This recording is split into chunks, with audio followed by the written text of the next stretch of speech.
Hai teman, selamat datang di channel Sekate New. Jangan lupa pada teman-teman untuk like, komen, dan subscribe supaya tidak ketinggalan update dari channel ini. Mimin ucapkan terima kasih. Selamat menyaksikan. Sandiwara bangkrut sang direktur ke istri. Bab 45. Kamu ingat Veronica kan? Bisa jadi itu anting dia, Mai. Tunggu.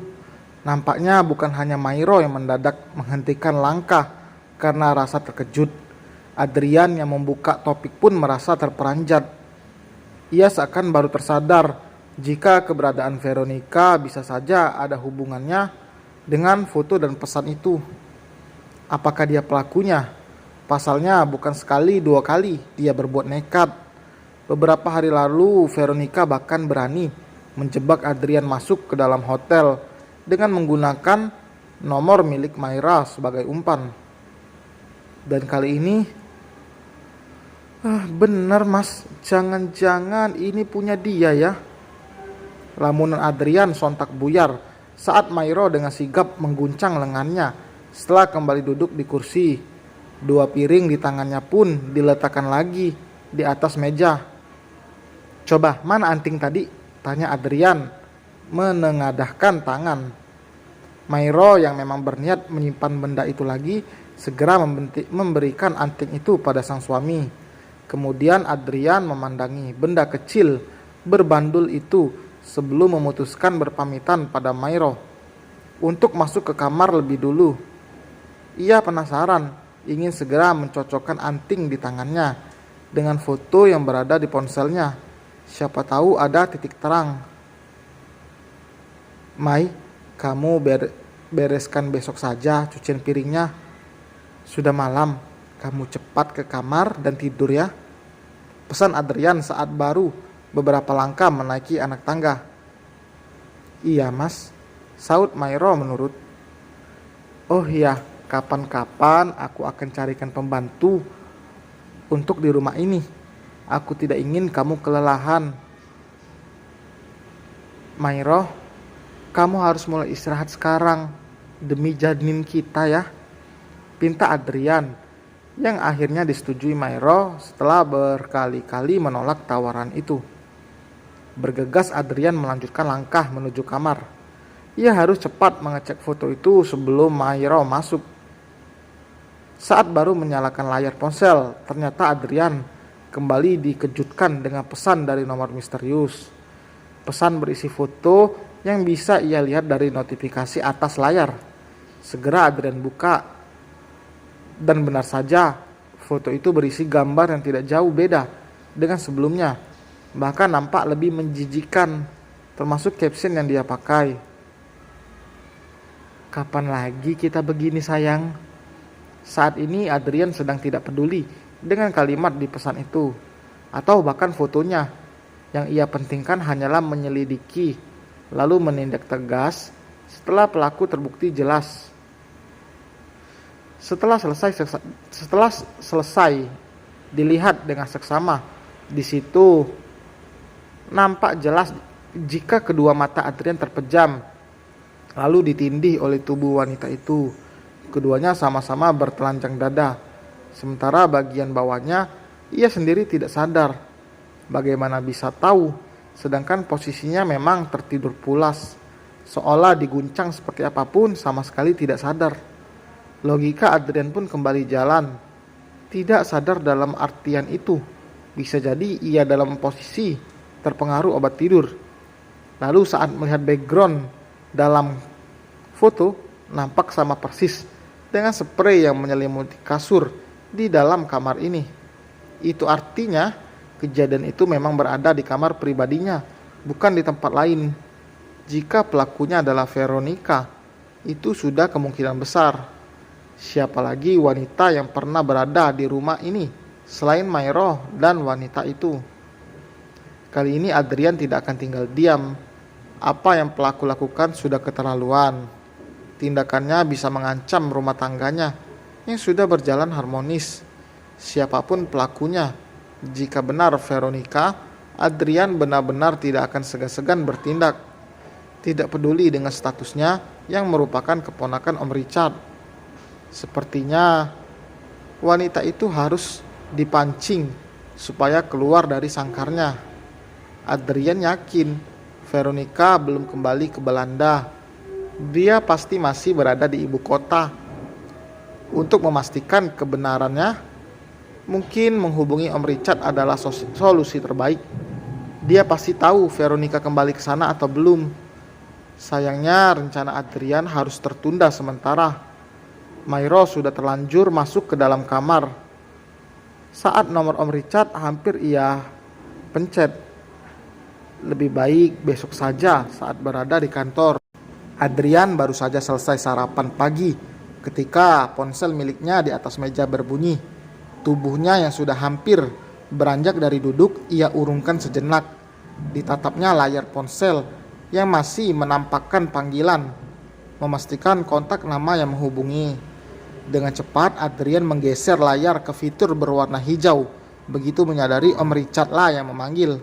"Iya ucap Adrian setelah mengucapkan salam lebih dulu. "Apa? Mau jemput Veronica?"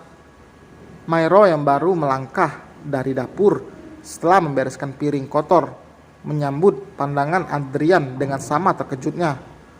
Ia lalu duduk kembali di kursi ruang makan, menanti obrolan sang suami berakhir dengan seorang di seberang telepon yang Mayro tebak itu Om Richard. "Baik saya tunggu ke kantor saja, karena saya mau berangkat sebentar lagi." Adrian pun menutup teleponnya, segera kemudian memasukkan benda berlayar datar itu ke saku celananya. "Memangnya Veronica belum kembali ke Belanda, Mas? Kok Om Richard mau jemput?" tanya Mayro. "Iya, itu yang Om Richard katakan, Mai." Adrian memang sudah menebak lebih dulu, menanggapi santai. Itu berarti keyakinannya mengenai pelaku yang tak lain adalah Veronica tidak salah. "Kok bisa ya? Pikirku tuh dia sudah berubah baik. Dari cara bicaranya lembut dan ramah. Veronica berubah?" Kali ini Adrian yang terkejut karena terakhir bertemu dengan gadis itu ketika dirinya dijebak masuk ke dalam hotel. Saat itu emosinya sudah tidak bisa lagi menerima Veronica untuk hadir kembali di depan mata. Bahkan saat wanita itu masih tinggal, Adrian memilih menghindar. Jadi perubahan yang Mayro bicarakan pun ia tidak paham. "Iya Mas, pokoknya aneh. Waktu mau pamitan ke bandara dia lebih lembut dan ramah banget. Cuman aku cuekin aja," jelas Mayro. "Ya sudahlah, tinggal lihat aja nanti dia pergi kemana." Adrian pun mulai beranjak dari duduknya. Dikecupnya dahi sang istri setelah mendaratkan mulut lebih dulu ke mulut Mayro. "Aku berangkat ya sayang," ucapnya sebelum kemudian berlalu setelah Mayro mengangguk tersenyum. Saat baru akan melajukan mobilnya, lagi-lagi pesan dari nomor misterius mendarat ke ponsel Adrian untuk kesekian kalinya. Mesin mobil yang baru Adrian nyalakan, ia abaikan sejenak. Dibukanya ponsel yang terdengar lagi notifikasi pesan berikutnya. "Mas, aku kangen sama kamu. Aku pengen ketemu kamu." Dua pesan dari nomor yang sama. Itu seketika menciptakan kengeringitan di dahi Adrian. Walau sudah tahu dan merasa jijik membaca pesan itu, tetap harus ia buka demi memuluskan rencananya. Dibalasnya segera pesan itu. "Aku juga kangen sama kamu. Mau kita ketemuan?" Pesan balasan dari Adrian langsung berubah biru. Ia menyadari seorang di sana memang sedang menanti balasan darinya. Kebetulan, rencana bisa langsung Adrian jalankan. Ia akan temui wanita itu. Lalu, entah apa yang akan Adrian lakukan dengan wanita bermental nekat itu. Rasanya tidak mungkin jika menghukum dengan kasar. Dia anak orang yang tak lain adalah keponakan dari Tante Della. Hanya akan memperpanjang masalah jika Adrian pun nekat memberi pelajaran. Adrian sudah bisa menebak jelas pelaku yang menjebak dirinya dengan foto-foto menjijikan itu. Dari anting yang tertinggal sebelah di sofa rumahnya, Setelah dicek dan menyamakan di dalam foto ternyata sama. Lalu lokasi di dalam foto itu jelas berada di rumah Adrian. Veronica benar-benar tidak hanya nekat, tetapi juga polos untuk merencanakan sebuah aksi. Jejaknya bisa mudah terdeteksi, tapi dengan begitu Adrian tidak susah juga menyelesaikan masalah dengan dia. Niatnya menyewa orang untuk melacak, akhirnya Adrian urungkan. Lagi pula ini masalah pribadi. Jika ada yang tahu mengenai foto itu, nama pribadinya lah yang akan terancam buruk di depan halayak. Ayo mas, ketemu di hotel mau? Adrian menggeleng beberapa kali saat membaca pesan balasan dari seorang di seberang sana. Seperti inilah mental Veronica yang tak mudah menyerah demi mendapatkan sesuatu. Dia masih terlalu muda, juga berwajah cantik. Apa yang dia lihat dari dirinya yang selisih usia bahkan lebih dari 10 tahun. Adrian benar-benar heran. Kenapa tidak mencari pria lain yang lebih muda, yang tentunya Veronica bisa mudah mendapatkannya. Boleh, tapi sebelumnya kita makan siang dulu di restoran. Kamu kirim aja alamat hotel sekaligus restoran tempat kita bertemu siang nanti. Oke sayang, aku share lokasi. Aku tunggu kedatanganmu. Saat baru selesai membaca balasan akhir dari wanita di sana, tubuh Adrian tiba-tiba tersentak. Suara gedoran kaca mobil seketika membuat wajahnya menoleh, cepat keluar jendela mobil. Ternyata Mairo. Adrian lupa posisinya masih berada di halaman rumahnya saat ini. Mas kok belum jalan? Tanya Mairo setelah Adrian membuka kaca mobilnya. Iya Mai, barusan ada pesan penting yang harus segera dibalas. Oh, masih belum selesai. Sudah kok, ini mau jalan. Setengah gugup Adrian memaksa tersenyum pada Mairo. Ditekannya gas mobilnya perlahan, lalu memutar kemudi setir sambil melambaikan tangan pada sang istri. Dan selesai teman. Terima kasih telah mendengarkan. Jangan lupa like, komen, dan subscribe. Sampai berjumpa di bab berikutnya. Bye.